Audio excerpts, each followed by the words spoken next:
That's a great way to start a 5-game road trip. The Oilers shutting out the New York Rangers 2-0 in the Big Apple at MSG. And we are ready to break it all down right here on the GCL Diesel Oil Stream postgame show, live on location at Boston Pizza, Westgate. That's 170th Street and 90th Avenue, right across the street from from West Edmonton Mall. This BP is, and we had a great time. Good to be back this season. Huge thank you to Tony. Huge thank you to Curtis. Huge thank you to Sarah and Mariah and Jess. And just bring them in here, Mariah. We have a birthday. We have a special little birthday thing to do. This is the right way to start the season. This is how you do your birthdays. Get over here, big boy. There's Sean Baxter, who has coached with Belsey. It's his happy birthday. Good to have you. Baxy, you're a great guy. So you could do the cheers to Baxy on the air. Cheers, Bax. Happy 31st. Young man indeed. Salute to Baxy. Very nice. Oh, that was nice. Baxy, the Oilers won just for you, too. Yeah, he knew it. He's like, yeah. All right, let's dive into it. 780-218-9999. You can jump into the nasty chat if you're watching on YouTube. Hit that like button. Subscribe if you haven't. Tell your friends, as Dusty likes to say, and why not? Because we have a great thing going here. At EST, of course, GCL Diesel, providers of the best diesel engine components around, from turbochargers to injectors, fuel pumps to sensors. They are the critical engine component experts, proud to serve Edmonton and Northern Alberta for over 50 years. Big thank you as well. Combine crew. Oh, boy. Jay and Andrea, Reno, Terry, DVD, who stopped by the pregame show. Yes, you guys are the best. Rob from the Grove came out. And then we also had, Baxi, obviously. Yep. And who dipped out early that I missed there? Kelvin and Marge were also here. Norman and Combine stopped by for a bit. Okay, Belsey, first impressions of tonight's Oilers 2-0 blanking of the New York Rangers, who still haven't scored a home goal in their third game. Which is quite baffling. Yeah. But you know what? It was a sleepy game for 2 periods, a little sloppy. We kept making jokes about, how the Oilers were just kind of hanging on. They kind of found their game in the third period, and they went to work. The weird thing about the whole thing is there was a point where the Rangers only had 7 shots, or they had 9 shots, but they had 7 chances. And outside of that, even though the Oilers were still sleeping, they kind of carried the play. It was a very odd game. Third period opened up a little bit more, back and forth. Yeah, lots of chances, both sides. Stuart Skinner. Really, I don't think if you don't have Skinner in that today, I think you lose this game. I said what I said. Okay. I said spicy. What? I said what I said. Oh, Benny, jump in there. You like that? Oh, that's some heat from Belsey. Yeah. That's hold on, guys. I'm getting you guys ready. Right, the hot hand. Yeah, I guess. Hey, man, I don't disagree with you though. Do you need me to repeat what I said? No, you said what you said. You said that the Oilers don't win this game. Yes. If Stuart Skinner isn't in the net. Correct. And I agree with you. He made some great saves tonight. He made some unbelievable saves. In the first period, there were shots, there was chances that he makes great saves on, and they're grade A scoring chances. The first 4 shots for the Rangers were they were all grade A chances. Yeah. Good lateral movement. Right in our game changers. Right. We said limit the chances. They didn't. Well, guess what? They definitely did not. Yeah, but they didn't really do that. Skinner was there. And he played well, and you have to give him credit for it. He is much criticized because he lets in those soft goals. Not tonight, though. Tonight, he did not, so you have to give him his flowers. All right, let's get into the game stats and the scoring summary from the Oilers' 2-0 victory against the Rangers. Trent Frederic, his first of the season at 10:22 of the second period. Really nice feed from Kasperi Kapanen. Yep. That's a depth goal. You like to see that. Frederic was bumped down to third, quote unquote, or fourth line, however you want to analyze those last 2 lines, 3A, 3B, whatever. Frederic gets the job done on a partial break. Nice feed from Kapanen. Tucks it through the pads of Igor Shesterkin. The Oilers carry a 1-0 lead into the third period. No scoring. You heard Belsey and Benny talking about the saves that Stu Skinner made and the chances that the Rangers were able to get, and a couple of bars too that the Rangers hit, couple of fortuitous bounces for Edmonton. They killed off all the penalties that they took as well, a mini 5-on-3. Shout out to Tony from BP for reminding me of that. And then eventually is Adam Henrique, who deposits the empty netter at 18:52 from McDavid and Mangiapane, and the Oilers walk away with the 2-0 result. Shots on goal tonight, 30-22 in favor of New York. Edmonton wins the face-off battle, 53.5% to 46.5%. Power play, none for the Oilers. PK, 3 for 3, so that's very good.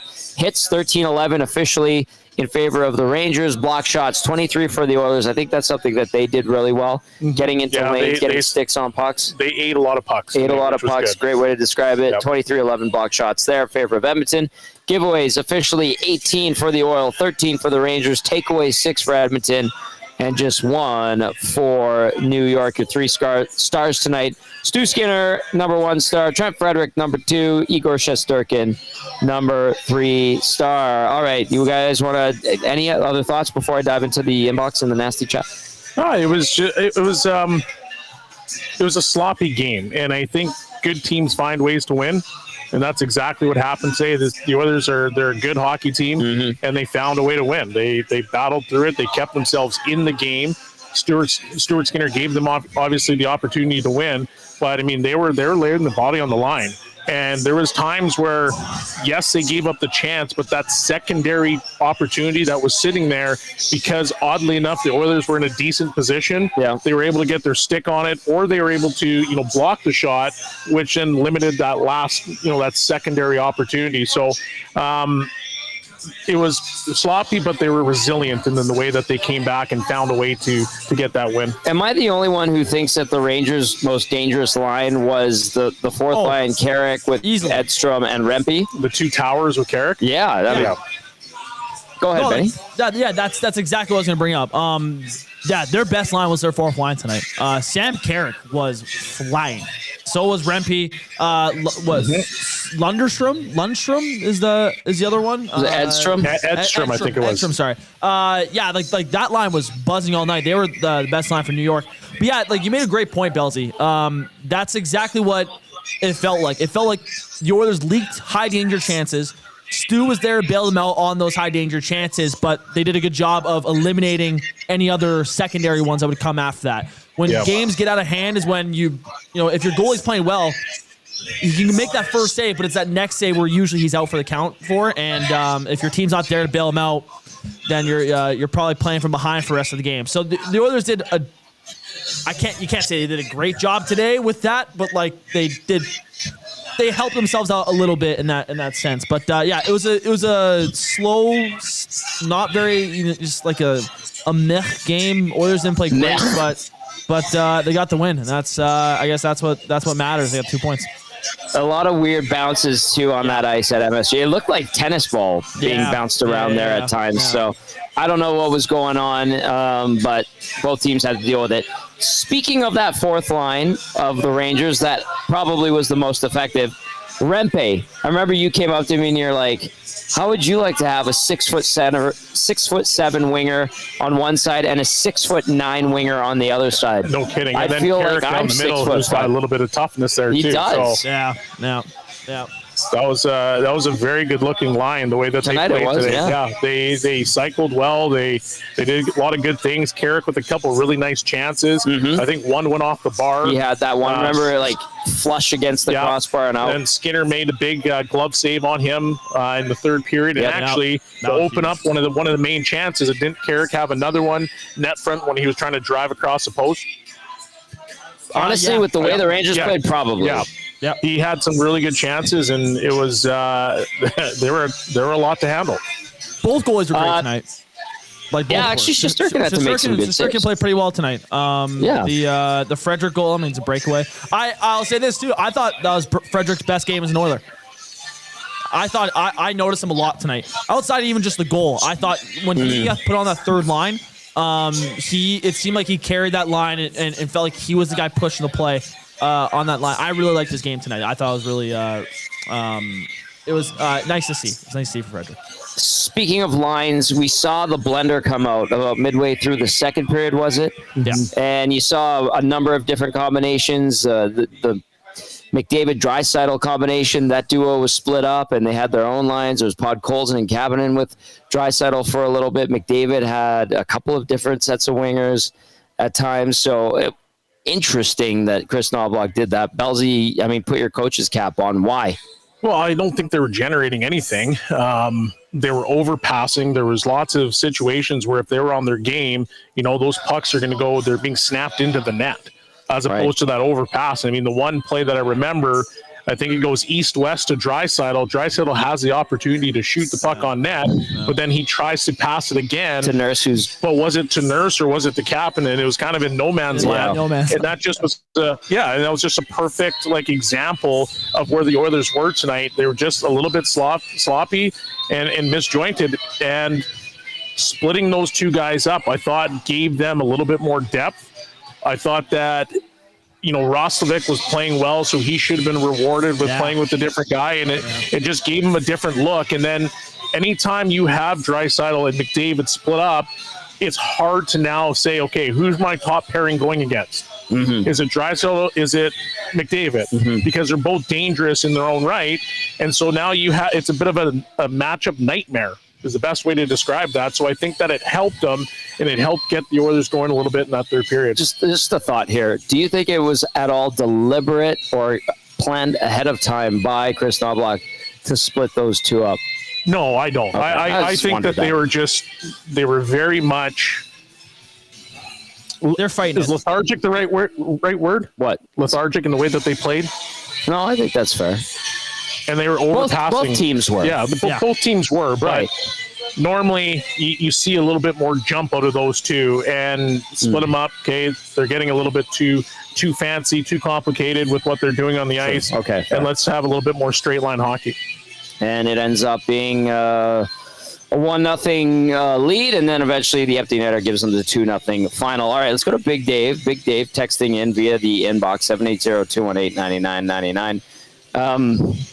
I'm laughing because Big Dave actually wrote in at 2:30 today.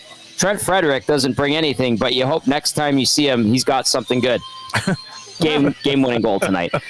Big Dave adds, after the win tonight, Oilers didn't play an inspiring game, but they matched energy with the Rangers like they do with most opponents. I love the shutout for the Skinner haters, though. Stu was the biggest reason the Oil get the W tonight. Thanks for the text, Big Dave. Appreciate that very much. Greg, the sound guy. What's Greg, the sound guy, saying? I wonder if it's sound related or if he's talking about the team. Says, monster game from Stu tonight. Not only kept them in it, but stole one on a night they likely did not deserve to win. I know that the deserve to win o-meter, as it's called, is a thing, and we see it. It's on probabilities and everything. But in terms of who deserved to win out of these two teams, is Greg right in saying that they probably didn't deserve to win tonight? I would say that they had better grade A chances, but I'm not sure the Rangers carried the play, if that makes sense. When they got looks, they were dangerous. Yeah. But they didn't. Yeah, they were in and out where the Oilers were able to. There was a little bit more sustained pressure by the Oilers, in particular in the first and second period. The third period was back and forth a little bit more. Yep. They were trading chances. So I don't know if it's necessarily a deserve to win. I think the Oilers just coughed up a lot of juicy softballs. There were a few of those. Greg, the sound guy, also. Yeah. Really quick, he just added, hopefully a sign of things to come with Skinner, and then have a great show, guys. Thank you, Greg. Appreciate it. Benny, did you want to jump in there? Yeah, I'm actually on Money Puck right now. I'm trying to find it. Because that's where they do it, Yeah, I was, it said 100% chance for Oilers, and I was like, wait, there's no way that's real, but then it was 100% chance of winning the game, which was awesome. When it was, I'm trying to find it. I can't find it right now, but I assume it'll come out a little bit. But you could say probably the Rangers deserve to win, sure, but both teams didn't have their A games tonight at all. Savoy hits the post, Bouchard doesn't capitalize in the slot there. There's multiple chances the Oilers had where it could have been however many goals for the Oilers' way. So I don't know, both teams kind of just traded. There we go. Shout out Jay for for telling me deserved win meter was 85% Rangers. I disagree with that, but yeah, I disagree with that too. I would think it's more like 65, but yeah, I don't know. Is that based on high danger chances? Or is it time of possession? If that's the case, then I would 100% agree with that. If it's based on high danger chances. Yeah, that's probably what it is. Yeah. Okay. Because they had a ton. Yeah, they did have some good looks. They had so many. They had some really good looks. Jeremy chiming in. Jeremy in Sherwood Park says, no one has still shot a puck past Stu this year. I mean, yeah, that's great. Yeah, the redirection off of Philp.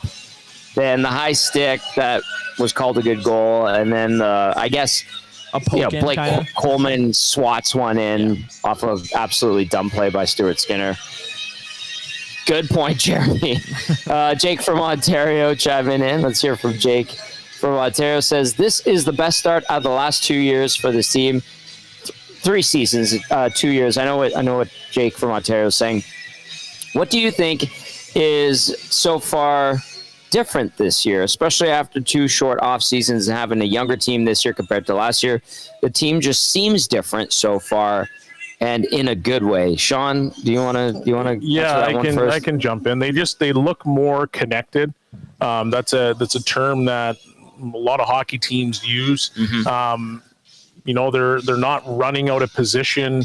They've got their sticks in the right lanes. Their details are better. When's the last time you saw an Oiler team this early in the season block 23 shots? I don't remember a time in the last 8 years where they blocked 23 shots in the first 3 games of the season. If you were to tell me playoffs, I would say yes, I agree. Yeah, sure. But laying your body on the line this early shows me that you're more dialed in and you're a little bit more connected as a group. Calgary Glenn getting in on the action. Calgary Glenn, Texas says, while some say Skinner cost us a point against the Flames, I would say he stole the Oilers 2 points against the Rangers. What a game by Stu. Now, the latter, I made the joke when he was going side to side, made the save on Carrick. They had that penalty kill in the third period, and he was getting across on one-timers. I think good anticipation, but I kind of yelled out, look at that lateral movement. Yep. And a few people were joking. It's like, oh, he lost 15 pounds. He lost 15 pounds. And then some people were saying, new goalie coach. How much of is it column A, B, C, Belzy? Is it just he's more dialed in mentally? I don't know. Like, I'm not a goalie guru. I think it could be all the factors. I mean, is it a new goalie coach? I couldn't tell you. Is it the fact that he lost a little bit of weight? Well, sure. Like, that's going to help your movement no matter which way you try to spin that. Mm-hmm. Could he be just in a better place mentally? I think 100% he probably could be. Could it be it's only 2 games in for him? Also that. Could it be the fact that the Oilers are blocking more shots than they are ever? They're giving up less chances normally outside of today because I think they only gave up 18.5 shots on average in the 2 games going into tonight. So I think they're doing better things. They limited those secondary and the tertiary opportunities that were sitting there. Yep. And they would have good sticks and they would get rid of them and get them into, low danger areas of the ice. So there's a lot of factors that would go into why he looked so much better. But pick one and kind of roll with that. Keep it with a grain of salt. It's very, very early, just his second start of the season. Great performance by Stu Skinner. Made some big saves when the Oilers in front of him allowed some high danger opportunities. I want to go to this stat Brian Swain sent in. Swainer's got great stats. He digs these up. He's a historian, statistician, fan of every sport, to be honest with you. Swainer says, Oilers four goals against is second fewest over 3 games of the season in franchise history. They gave up just 3 in the first 3 games in 2000-2001. That's the best start goals against wise in a 3-game span in Oilers history. So you got to go back 24 years. I think Tommy Salo was in net for that run. That was after the walking gauge experiment part 2. And here they are. They've allowed 4 goals in 3 games, and that's their second best start goals against wise in franchise history. Thank you, Brian Swain, for the stats. Keep those coming, buddy. I love those, and we appreciate it very, very much. Belsey, what are you seeing on the nasty chat right now? Well, Stuart Skinner has a great game, and people are still like, wow, it's too early. It's too early to say he's good. Well, give him his flowers for once. If you're gonna blank all over him for most of the year whenever he has a bad game, then you might as well give him his flowers and just call it a day. We don't even have to have more discussions past them. A couple of noted Stuart Skinner. What would I describe them as? I don't want to say haters, but guys who are critical of him. Yes. Ace and Zedmo. Mm-hmm. Ace says, yes, Stu was very good. Excellent. Thank you, Ace. And then Zedmo says, this is Skinner Sports Talk Radio. I saw that one too. I kind of like that. Yeah, I saw you chuckling. I wasn't sure if that was. There's a lot of text. There's a lot of good stuff in there. Yeah, there's a lot of good stuff. I don't mind that stuff. That's funny. Yeah, I mean, the team's off to a 2-0-1 start. They start their first road trip of the season at MSG. Well, they've been very good at MSG. I think they now improved to 10-3 or 10-2-1 against the Rangers in their last 13. I had that stat. I was looking it up this morning when I was doing show prep. Yeah, they are now 10-2-1 in their last 13 games versus the Rangers. They've won 4 straight against New York. They like going into MSG and playing it at the world's most famous arena. It's a really cool place, and they get the result again on this night. Jason the Acadian says, how about that Skinner stolen game? Yes, well said, Jason. Let's see if we're doing a refresh on the inbox here. Doesn't sign text guy says, this is Stu. Everyone knows he has the ability to steal a game. He's stolen a series against Dallas. It's his inconsistency. That's the question. Let's see how the rest of the trip goes. And that's a good point by Doesn't Sign text guys. It's super early, and enjoy it, embrace it, celebrate the performance, and go, okay, do that again next time you go, or do something similar. Don't give up a weak one. And I think that's a big if he can put together a nice run, and maybe he wins some of those naysayers over. Not all. They'll never jump back on the Stu bandwagon. No, that's never happening. But yeah, exactly. I get why. So it's not like I'm going to sit here and try to defend him and be like, hey, he's the world's best goaltender. That's just not the case. But if you are going to criticize him when he has his good games, make sure you're standing right there, because at the end of the day, I think we're all Oiler fans. I'm an impartial member of the media. Thank you. You are a media member, but we're all Oiler fans. So if you're an Oiler fan and your goaltender has a good night, sit back, have a beverage, and say, great job. You did play for the team, so I'll let you have that. Yeah, fair enough. Thank you. Like we are all Oilers fans, motif. Yeah. Benny, I'm trying to drag Benny to the dark side. Yeah, you're trying to make him just straight up media guy, hey? Yeah. Yes. Yeah. Absolutely. You're not a fan of anyone. No, but like you're right though. Like with the whole Stu thing. If you're gonna criticize his bad games, and make sure he's there for, or you're there for the good ones. And he had a good one tonight, so give him his flowers for tonight. But once again, we'd like to see some consistency out of him. I think all of us would. That is 100% fair statement. Not going to knock that anytime soon. All right. Tough Man gets this one in here. Says .942 through 2 games. Still early, but that's above average goaltending. Good job, Stu. That's from Duffman. Oh, yeah.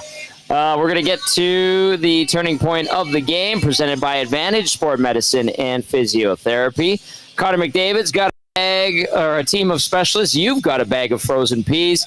Get the same locker room approach that's trusted by the best in the game at Advantage Sport Medicine. Book your assessment today at www.advantagesportmed.ca or call 780-460-9977. He does have a bag of cash, obviously, not as much as he could have gotten, and he did get bag tagged by Tyler Myers. That cost Myers, what, $2,500? Should have been $5. Oh, come on. You can't he got his money's worth. Yeah, that was not cool. What's wrong with you? No, I know. The turning point of the game, I'm going to give it to Trent Frederic tonight. Listen, there were some big saves by Skinner. You know, the big save on Carrick, a couple of bars that he had. There were some good block shots, like Belsey was talking about, them getting in lanes, sticks on pucks. All those things coaches love to see when their team has to play defense. But the fact that Trent Frederic and your third or fourth line, whatever you want to classify that line with Kapanen and Podkolzin was, finds an opportunity. You get a good feed from Kapanen. He's had a couple of nice setups. He set up Philp the other night against Vancouver, and Frederic with a good finish. You know, Frederic's not really known for his quote-unquote puck stuff and touch with the puck, but they had that nice low-angle view from behind as Frederic was going in. You could see he read it perfectly. He saw Shesterkin. He had the little window there to put it through hard and along the ice between the heel of the glove or heel of the stick and the bottom of the pad, that little sweet spot, and he put it right in there. Yeah. Good goal at 10:22 of the second period. That is your Advantage Sport Med and Physiotherapy turning point of the game. Or any other points that you would of that game stick out to you that you might put up for the turning point of the game? No, I would agree with that point. I think it was kind of back and forth at that point in time. It settled the game a little bit for the Oilers, so I would agree with that. That goal is a turning point of the game.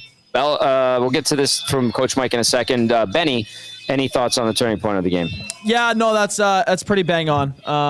It just felt like in those type of games where it's like both teams are kind of fighting like chance for chance, and then the one team that gets that lead can play a little bit differently now. They can hold back a little bit. The other team's got pressure, so yeah, that's definitely the turning point. I got a text from the Latino Heat. I know him. Oh, yeah. He gave me a good nugget here. Rangers are the first team in NHL history to be shut out in their first 3 home games of the season, per Stephen Wino. Ouch. Oh, wow. So, some Latino Heat coming in. Anyway. Wow. I just wanted to use the applause button. I know you Don't did. worry, I'll get the swear button Shut out going. on home ice first 3 games at home. That's actually pretty crazy. They have some weapons. They do. They were pretty close on a couple of opportunities, but yeah, I don't know. It's just I don't know. I watched that game and I didn't really think New York. It just felt like no, they're not going to get, for whatever reason, it's not going their way. It looked like a classic Eastern Conference game in the middle of a week. Didn't we talk about that boring in the pregame? For most of it. It's a lot slower. Like, I think I said it to you, Benny, right? When we were sitting there watching the game. And I'm like, if you were to watch the first 2 games and then you watch this game, what would you surmise is the difference between the Eastern and Western Conference? You want to talk about Eastern and Western, that's where they were going most of this game. It wasn't north-south. There's a lot of east-west plays to the wall and little chips off the wall, and it gets hung up on the wall. Like, that's what it felt like to me. It just looked like a slow game. And, I mean, the Oilers did fly across a couple time zones. So if you want it, I don't like using excuses, but that is a factor sometimes. Thanksgiving. Pucks were bouncing. Yeah. Wow. Hot in that arena. Clearly, it is on the clearly fifth floor. They didn't freeze the pucks. I have a funny story, not fit for air, about freezing pucks. Yeah, did I tell it to you? No. Oh, it's how it. You know what? No. It's a thing. It's a thing. The pucks. How can you really have a story that's not fit for air about freezing pucks? Because it would get people in trouble. And I don't want to do that. Let's not do that then. I'm not getting anyone in trouble. Now, I'll say this. The pucks are meant, or they are supposed to be kept at a certain temperature, and there are freezers or coolers in each penalty box. And sometimes you get thirsty and you work a game and you're an off-ice official and you put your beverage where the pucks are supposed to go. Yeah, and then those take precedence. And the pucks all of a sudden start bouncing. People are asking questions. That's all I'm going to say. It gets hot in MSG. Yeah. Let's go to Coach Mike here, who texts in 780-218-9999. Again, to the chat as well if you're watching on YouTube. Coach Mike wants to know, hey, Bellsy, do you have any thoughts on the first week of the NHL season? Coach Mike. To be honest with you, I can't really give you any perspective because I haven't watched enough of the first couple, weeks of the. There's so much going on in the sports world. There is. Well, there's way too much. I mean, my Dolphins are 1-5. That takes a big chunk of my life up. Oh, that's too bad. Because I'm just in sorrow the whole time. The Blue Jays are doing what they're doing. They smacked the Yankees around, which made me really happy. Watching Matty just be so upset. And then they turn around and now they're 0-2. I don't know what. So I can't honestly give you a legitimate perspective on how I feel about the first couple weeks of the season. How soon, guys, do we start hearing the chants of The Blue Jays lose. I've already been seeing it all over Twitter. I've been already seeing it all over Twitter. Oh, man. People are making shirts of it, like the whole deal. Already. Like every team in baseball celebrates their series win, which I don't like, but they all do it. So it's like to me, it's like I don't know. Like if you're mad at anyone, be mad at Big Papi, David Ortiz. Be mad at him for making the saying. Don't get mad at Vladdy for saying it. Yeah, I don't know. He went all in on that. Yeah. I mean, the biggest thing though is like you knock down the Yankees, who are, it's the evil empire. So I can understand, where they're coming at from that. So, it is what it is. Yeah. Okay. Back to NHL. Back to the NHL. Speaking of the NHL, 8 games on the schedule tonight. The Toronto Maple Leafs defeat the Nashville Predators 7-4. You get the Montreal Canadiens with the 5-4 overtime win over the Seattle Kraken. They honored the late Ken Dryden. They put a replica of his mask on the net. It was really well. They put the spotlight on his banner.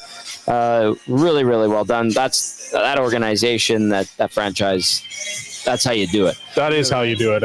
I got to play in that franchise, and it was one of the best franchises you could ever ask to be a part of. Chills on a Saturday night when you see like what it's like it's the cathedral of hockey at the Bell Center. In Washington, definitely not the cathedral of hockey, but an okay place to watch a game. The Lightning fall 3-2 in overtime to the Capitals. Right now, you've got the Calgary Flames leading the Golden Knights 2-0, 18:30 left in the second period. Dallas leading Minnesota 1-0, 13 minutes left in the first period. And then we're in the pregame for Carolina at San Jose. I'm sure there's going to be tens of people watching that game. And then the Ducks host the Pittsburgh Penguins to close out action around the National Hockey League. Benny, what would you say to Coach Mike about the first week of the season? Yeah, like it hasn't. I don't think there's really been too much in the NHL that's like blown you away necessarily. There's no really surprises, I would say, as of right now. That's a good point. San Jose is getting put up touchdowns on them. Oilers are winning games. I don't know. The Canucks suck. It's just like I don't know. It's all the same. Like it's just. I am actually gonna. I got one for you, Benny. Okay. All right. Free agent pickups for the Edmonton Oilers right now. Mangiapane. Yeah. I think he's been unbelievable. Yeah. Did you like him tonight? I like this player because I feel like he's got everything that the Oilers have been looking for in players, especially with the way that they've been going. He can finish. He's got some grit, sandpaper to his game. He plays in your face. He's hardworking. Like he does everything. And, it's just another player that you can add where they're not going to give you anything for free. Like if you want the puck and you're trying to take it off of Mangiapane, like you better work harder than he's willing to. Mm-hmm. And from what I've seen so far, I sit back and I'm like, man, this guy is a very impressive player. And I'm pumped that the Oilers picked him up. Okay, speaking of free agent pickups, we saw Jack Roslovic. Yeah. Yep, he played his first game. Stat line, no points, 13-10 time on ice. He got 17 shifts. That's it. Everything else is a donut on the stat line. But it seemed like he was making little plays. Didn't look too much out of place at all, if at all, really. Yep. We'll start with you. What did you think of what you saw from Jack Roslovic I thought he was tonight? dangerous, and my question of the game today was how will Jack Roslovic look in his debut? And I thought he looked very good. Like you can't tell that he was that he missed a training camp. It seemed like he was skating well. I thought him and Nuge had some pretty good chemistry, which is why they kept them together throughout the whole game, even just putting Draisaitl with those two.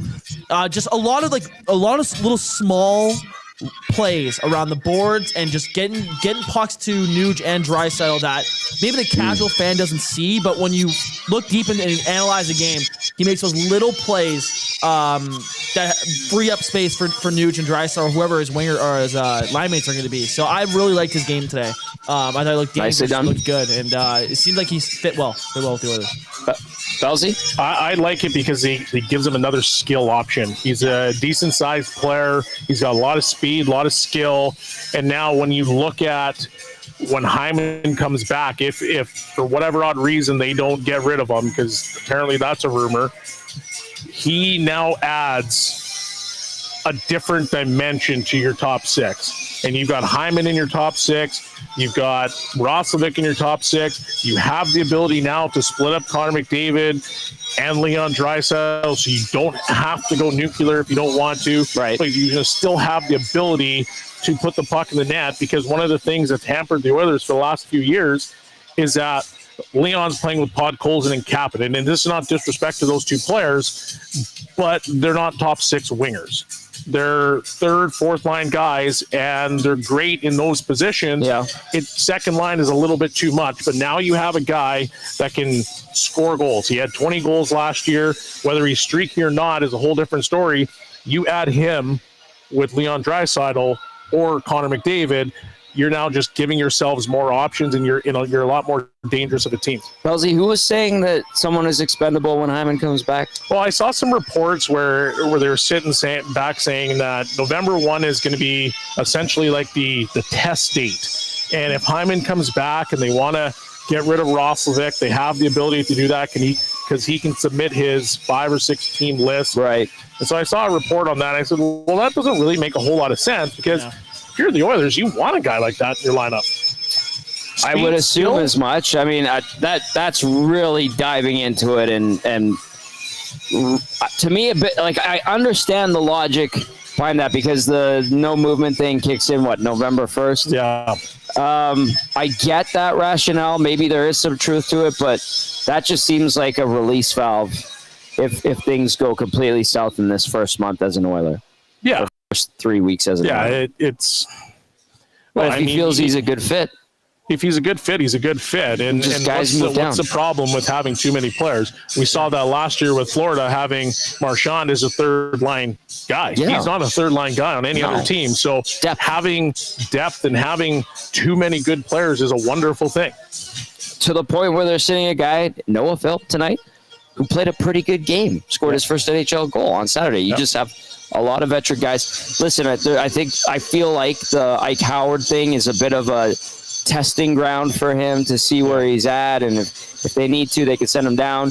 When Hyman comes back, if Roslovic, I don't know why he would want him out of Edmonton, or if they want him out November 1st. That's why I'm kind of thrown off by that theory. Yeah.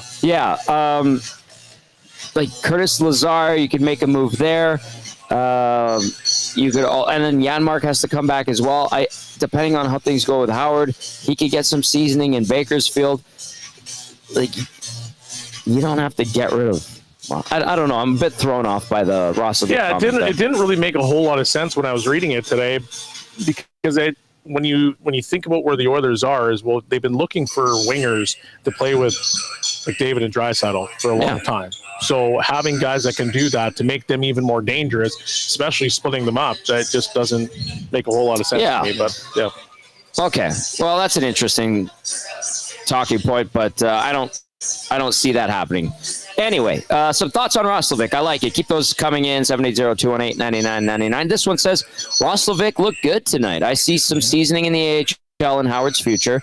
There's some talent there, but he's definitely wearing the right number with all his perimeter play. He's got 53. A couple people have observed he looks a bit like Jeff Skinner, who isn't he off to a good start in San Jose? Yeah, he's got a couple goals. Yeah. This one says, is Mangiapane big enough for the playoffs? I hope so. Roslovic looked good. Roslovic likely makes Janmark expendable if he plays good. Again, I don't understand why you would make I've seen this from a bunch of people today. Janmark being the odd man out. Again, you have Curtis Lazar. You have Ike Howard, depending on how things go. You also have, I don't think they're getting rid of Janmark. He's been a guy that's been around here for multiple years. Has been on playoff runs. PK guy, like you said, like it doesn't make any sense. You're sending down Howard. You're playing him over Lazar. You're playing over Philp. You're playing him over a bunch of guys. I don't see how Janmark isn't in the lineup. Yeah, maybe wishful thinking, but I don't see that happening. I think they value him. Yep. We'll see. Humpton Steve texting in says, "Good evening, gents. Great bounce back game for Stu tonight. But with the prescient being that the first star gets scratched, the next game, does that mean Pickard will start the next game versus the Islanders with the laughing emoji? Yeah, I don't think so. Happened, Steve. They'll stick with the schedule, quote unquote. Okay, we're gonna go inside the Oilers locker room following their 2-0 victory at MSG over the Rangers. We're gonna hear from. Let's hear from Stu Skinner, who got the first start tonight. Here he is, a big shutout for Stuart Skinner. You felt like it started in the morning, that this team, had great energy. What was it that you noticed this morning about this group? Yeah, I feel like we just had a really good rhythm to the practice. There wasn't, I don't think, any stops to it. I think we were just making really good tape-to-tape passes. We were just kind of feeling it. I think sometimes it's a little bit of an unspoken thing. Penalty kill was successful tonight. What did you notice about that?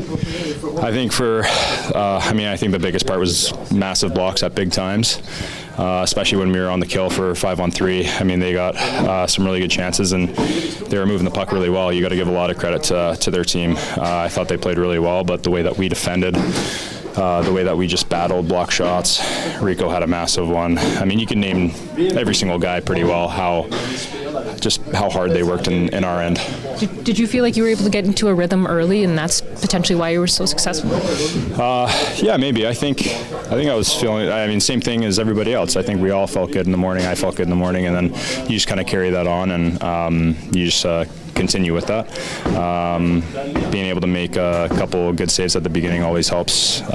Just feeling good and finding that rhythm. A 1-0 hard fought. I don't want to call it a playoff style game, but kind of. It was tight all the way. Is that worth something early in the season? Is it good to play and win one of those early on? Oh, it's always really big. I think it's really good for just our morale in general.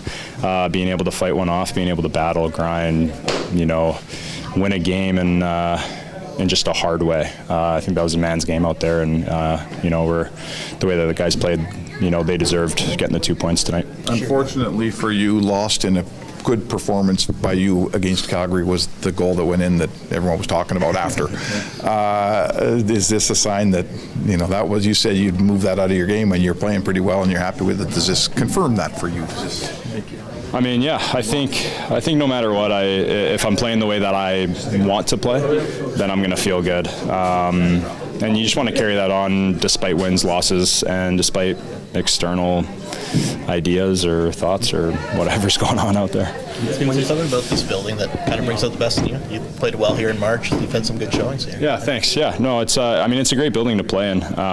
There's some really good energy. The fans are always good. It's a lot of fun. MSG. I mean, I think it's one of the top dogs for arenas, I'd say.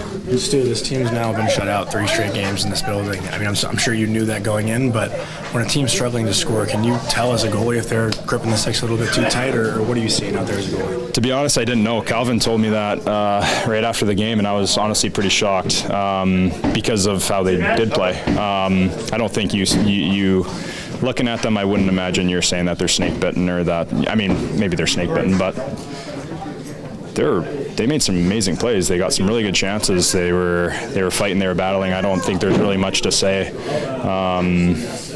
I don't know how the other 2 games went, but for this game, again, just the way that we played all together, all 6 guys on the ice just really helped keep the puck out of the net. Do you enjoy playing these goaltending duels? Oh yeah, always. Every single night's a great opportunity to obviously try to outplay your opponent. I think that's part of the competitive nature as a goalie and just as an athlete. Well, there you go. There's Stuart Skinner gets the shutout tonight, first win of the new season, and continues the shutout streak at MSG for the Rangers, which is odd. And he made a good point. They got looks. They came pretty damn close a couple of times. Puck went off the bar and out a couple of times, and when they had other opportunities, he was there to make the save. So, well said there by Stu Skinner, who gets the shutout. That brings us to our Damon Bunting Real Estate Player of the Game. Damon Bunting, consistent top-producing realtor in the greater Edmonton area for almost 20 years. He and his team would love to help you find that right home or make the move from your current home. Check him out, DamonBunting.com, or visit his Instagram at Damon Bunting Real Estate. Ben Thompson, take it away. This is a boring answer.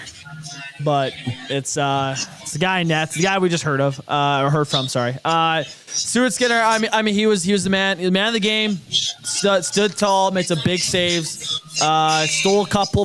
Rangers probably could have had a couple, but once again, Oilers did a pretty good job of not allowing the Rangers get more than just one opportunity at a time. So it was a little mix of both of Oilers defense and Skinner, but definitely Skinner for the most part not for the most part. The whole game was incredible. So we'd like to see more of those performances from him coming down these next couple of games here, but I don't know. We'll see. So Stuart Skinner, player of the game for me. I'm sorry, it's boring answer, but it is what it is.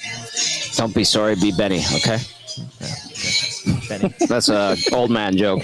My grandpa used to say it all the time. When he said, I'm sorry, he'd be like, you're not sorry, you're Tommy. Like, I don't know what that means. Yeah. I get it now. Now you get it? It took me 40 years, but here we are. Yeah, as soon as you turn 40, you hit the dad jokes, eh? Love them. Yeah, that's good stuff. What are you seeing in the nasty chat, or what do you want to add to the player of the game? No, there's nothing that I need to add. I think Benny absolutely hit the nail on the head. Benny was taking notes tonight. I'm very impressed. He was writing a novel. Every Good game, stuff, guys. buddy. Come on. I didn't even know you knew how to read. I don't, but I pretend. Unbelievable. Kid can't even read. Yeah, I can kind of spell, and I have chicken scratches for Yeah, writing, I so noticed the chicken scratch. That's okay. Only I can read it, but it works. The old mushbane generation, hey? You're doing It's on fantastic, TikTok. So buddy. if I watch TikTok to learn how to write, I'd probably be a good writer. But you nail it. Yeah, I was wondering this. Speaking of brain rot and all that, doom scrolling, all those things that kids do, and now we get sucked into as millennials. You know the text. We do it on Hello Hockey when we do the updates in the post. Like today we had Pagnotta talking about Bennington, right? Yeah. But Benny, when you put in the words like the closed captioning subtitles, are people so used to it, younger generation so used to it that they feel lost without subtitles? This is an aside. I literally wondered this as I was like, am I reading this or am I listening? I can't tell. I think it's a mix of both. Like subtitles, like they give an option for people that can't listen with volume on. Like they You just gotta try to sound it out, hey Benny. Yeah. Yeah. But honestly though, right now it does like a video, like the videos that I make, it doesn't feel right without subtitles. It's the same thing with when I watch anything on Netflix or on Amazon Prime or anything. I'm a subtitle guy now. Me and my buddies, we're all subtitle guys. Like I don't know, I like having it there because in case like you don't understand, like for example, like I talk super quick, if you don't understand me, subtitles being right there is so nice. So it's like read it off, but yeah, I don't know. It's definitely a mush brain rot side of social media. All right, so we're not crazy for wondering that. Oh man, so good. We're gonna go inside the Oilers locker room one more time. They get to more texts. Keep those coming at 780-218-9999. Nasty chat if you're watching on YouTube. Do your thing. We got a good audience tonight on a sloppy game, but the Oilers get the win. Stu Skinner gets the shutout. Good defensive play overall for the Oilers as they start off this road trip on the right foot. Benny or Belsey, I'll leave it up to you. We have either Darnell Nurse or Chris Noblock ready to listen to. What do you think? I'll leave it to you, Belsey. Let's go Noblock. All right, let's go to Chris Noblock. Benny, that's good? Yep, let's do it. All right. You thought made him successful? Oh, I thought he moved really well. There was definitely a lot of scoring chance against us, more than we would like to give up. But he played a really strong game and not easy saves. There was a lot of east-west lateral plays that he had to be quick, and I thought he moved really well, which allowed him to make those saves. What did you think made the penalty kills successful tonight? Well, the most important thing on a penalty kill is goaltending, and we talked about our goaltender being good. He was very solid, which made him solid. A little distracted with what's going on back there. But I thought obviously the goaltending was good. It helped our penalty kill. But another part of it was just getting the clears when we had the chances. So often you don't get that clear. You end up spending a little more time. You're tired, and that's when the power play capitalized. I thought we did a pretty good job of getting the puck out when we could. What are you doing defensively, if anything different regarding structure? Is it just handling what you've done previously and doing it well early in the season? No, I think it's all players, the execution. It's not that we're changing much up than what we've done in the past. I think we defended really well in the first 2 games. Third game, I probably gave up a little more than we would have liked to, but that's where you need your goaltender to play well, and he did tonight. But, I think the guys have been doing a pretty good job of reloading, having good sticks, and breaking up plays. And just managing the puck was probably most important. What did you think of Jack Roslovic's first game as an Oiler? I thought he had an outstanding game. I know he made some plays with the puck. A couple times he was able to skate the puck under pressure. And hopefully he just gets more comfortable with our systems, with the players that he's playing with, and then, playing his game. But for the first game, I thought it was a very solid start. You talked this morning about the road trip early on in the season. Just what does this kind of performance to start out the trip do for Well, I think, first of all, you're always going to win different ways. And, whether your power play comes up big or penalty kill, defensive play.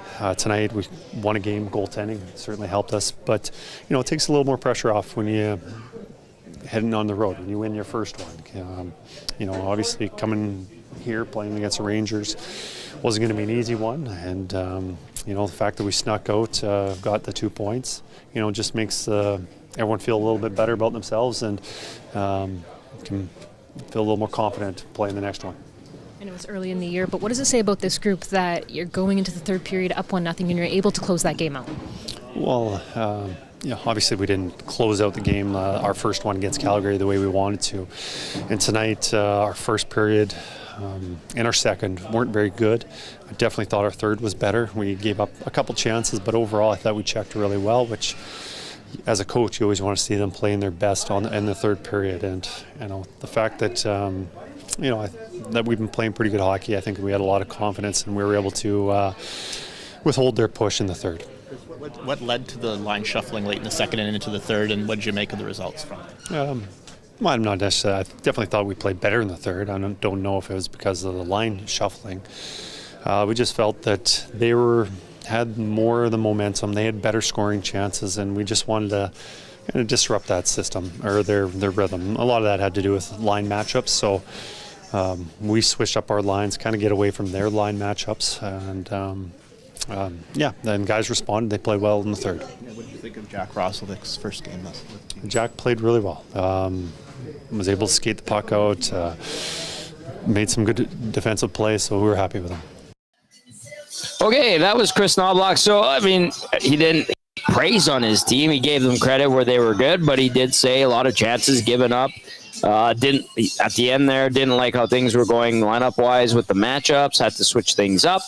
But I wouldn't say he's relieved they got the win. He's some satisfaction there, but it sounds like a coach that knows that there's a little bit of work to do going into Thursday's game against the Islanders. Is that a fair assessment, Belsey? Yeah, that's a very fair assessment. They gave up chances, and they gave up a lot of them. And a lot of those chances that they gave up were grade A opportunities. And luckily, Stuart Skinner had his one of his best games that we've seen in some recent memory. So that's the positive that you're going to take out of it, is that your goaltender was able to bail you out when he needed to. And you didn't give up those second and third chances that end up in the back of your net because your sticks were good. You did defend well after you gave up those opportunities. So that, there's that silver lining that you'll take as a coach. But from there, hey, we can't have these games anymore, guys. We can't go up and give up 30 shots and 20 of them happen to be high danger. You won't win many games in the NHL. Good point. If that's what you're doing on a consistent basis. So, hey, you chalk this one up to something that is out of the norm based off of this season, because the first 2 games they defended very well. Let's go into the island and get back our game and get back to defending the right way and have less turnovers. Let's go into the inbox now. Ryan from Saskatchewan chiming in says, Frederic looked more at home with Podkolzin and Kapanen. His skating is noticeably better. Really like Savoy's game. Nurse and Stetcher were an adventure tonight. Not an enjoyable one either. That diamond formation on the penalty kill sure beats the 2-on-1 or bleeds 2-on-1 opportunities down low. Too passive. Good for Skinner. He was the Oilers' best player. Nothing wrong with the greasy road win. I'm sure the guys will get after it tonight. Also, Mangiapane is giving the Oilers what they thought Arvidsson was going to be. I think that last point there is a good one. So far, so good with Mangiapane. The diamond formation, the passive, I know Cass doesn't like it, but what do you think of the switch at teams PK? are starting to go towards it because it simplifies your routes. One of the biggest issues that they had last season was that it was too complicated because when is your pressure points? When are the points where you would back off and they would leave seams open where you could drive trucks through them, and teams were just picking them apart with those seam passes. And so right now you're a little bit more passive. You're trying to keep teams to the outside. Now, obviously, there's ways to pick that apart, but if you're a little bit more connected, and I mentioned that word earlier, you're going to still give up less. Even if it goes down low, you should have players collapsing, which will take away those seams from, the goal line to the back door, kind of where Draisaitl likes to score his goals and Royal stuff Road, like that. like Royal Road. say. So is it different? 100%. Is it more passive? 100%. But you're also taking away those shooting lanes, which is also very imperative to having success on the power play. If you have a lane and you got seams, that's usually when you're going to score goals. All right, 780-218-9999 as we continue on here on the GCL Diesel Oil Stream postgame show. Tom Gazzola and Shawn Belle live on location at Boston Pizza Westgate. That's 170th Street and 90th Avenue. Great crew that came out tonight for a Tuesday night matchup. Jeez, again, the long weekend just messes everybody's days off. The music's also bumping right now, so it kind of throws you off. We could throw some shoulder shims. I've seen some comments in the nasty chat that have made me chuckle. They had, was it Benny Benassi on earlier? And yeah, I saw a comment say, great music video. Yes. Oh, yeah. Yes, if you have a chance, check it out. Betty Thompson, any other thoughts going into Thursday against the New York Islanders?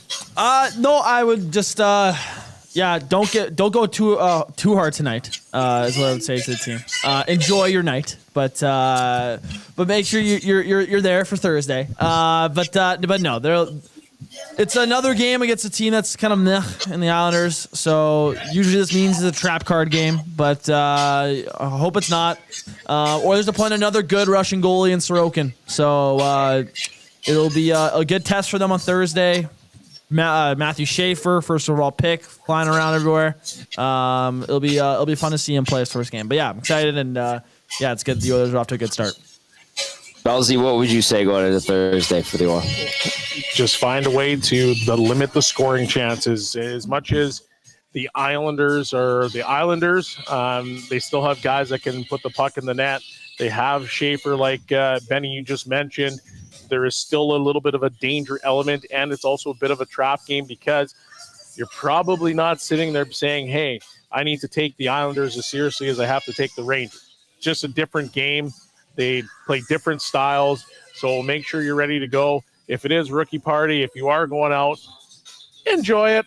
It's the Big Apple, but be ready to play. The Islanders 0-3 on the season, coming off a 5-2 loss at the hands of the Winnipeg Jets. They are 0-2 so far at UBS Arena and 0-1 on the road. Edmonton 1-0 on the road. Of course, 1-0-1 at home thus far this season. Hey, this text came in and said, did you see the giveaway that the Ducks had tonight? I pulled it up. How sick is that? Amazing. It's the mask from the logo. I love it. They gave, and those they look like they're legit. They don't look cheap or anything like that. They look like they're a solid plastic. So they gave away like 17,500 of these Wild Wing masks. They should have given the duck call too, with those duck masks. Like remember back in the Mighty Ducks, where Bombay wasn't on the bench, and then all of a sudden he's got his little duck horn coming out. The duck call, yes. And all of a sudden they don't even call a timeout. They just stop the game and he huddles up and rallies the troops. That's what you should have had. That's how they do it in hockey. Bad boys. That's how you do it. You do that with your team all the time, right? You leave them for two periods. Yeah, just leave them for 2 periods and come back And then, you make them wear new uniforms in the third period, exactly. and away we go. We're going to bring it back. I'm going to go have a come to Jesus moment when I go skate on an outdoor rink, and then all of a sudden my team's going to play way better. Yeah. And what do? Ducks fly together. Yeah. So, I used to think, I was like, man, I love these movies. But you'd sit there and watch it. I'm like, is that how they do hockey in the U.S.? The line changes where they got the mask up. Yeah, and all can of a sudden I they do just that? flip them down. Yeah. Like, what's going on here? Hollywood. Gotta love it. Yeah. I'm like, is Charlie Conway left-handed or right-handed? Because last shift he was left-handed, now he's right-handed. A lot of all I can say is Adam Banks should have been kicked out for life after he hit a guy, an unsuspecting Charlie Conway, from behind without a helmet on. That guy's got to go. You watch the sequencing in those movies, and you're like, well, clearly the directors had no idea how hockey works. No idea. Yeah, great movies though. Yeah. Classic. Great masks though. Those masks great text that says, "Hey, did you see the giveaways?" Yeah, it looks like it's like a full duck mask from the Anaheim Ducks logo. It's badass. That's a top 10 giveaway in NHL history. So thank you for pointing that out. I wanted to get to that because it reminds me of the old Mighty Ducks movies. Yep. I did not watch the series that they did on Disney Plus. I have no interest. I watched it, and it was awful. Oh boy! See, that's why But nostalgia. Did they a lot of callbacks? Nostalgia. Yeah, lots of it. I might have to YouTube some of it tonight when I get home. All right, let's see if we got any last texts. Yes, this one from Calgary says, Benny jamming in the background is entertaining. I remember when I was a kid thinking the coach in D3 was an.